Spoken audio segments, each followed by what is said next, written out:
אני נכנסתי לממ"ד להיות איתם ונעלתי את הממ"ד. רותם מקיבוץ כפר עזה, אם חד הורית לירדן בן 6 ויובל בת 4. הסברתי שיש סכנה בחוץ ויש אנשים רעים, ואז אני שומעת את הדלת של הבית שלי נפרצת, ואני שומעת דיבורים בערבית בתוך הבית שלי. אני מנסה להחזיק את דלת הממ"ד, שהם לא יצליחו לפתוח, אבל כמובן ש6 מחבלים שהיו בתוך הבית שלי הצליחו לפתוח את הדלת.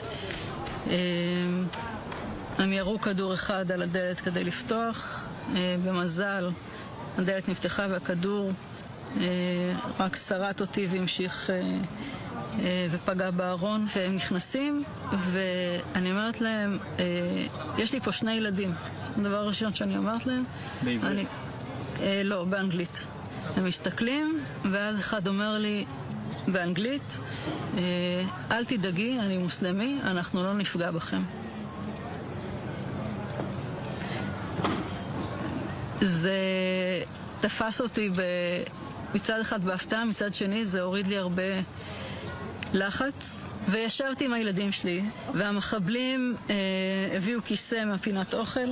היה מחבל חמוש כל הזמן איתנו בממ"ד, והשאר מסתובבים בבית. אחד מהם רואה על השיש בננות, אומר לי, אפשר לאכול אחת? אמרתי לו, כן, אתה יכול לאכול אחת. מה הילדים אומרים? הגדול קצת יותר נלחץ, הקטנה לא ממש הזיז לה, הייתה עסוקה בטאבלט שלה. מה שכן הפחיד אותם קצת זה הנשק. היה איזה קונסיליום שלהם ליד הממ"ד די בהתחלה, דיברו בערבית, ובן שלי שואל אותי, הם עכשיו חושבים איך להתנצל?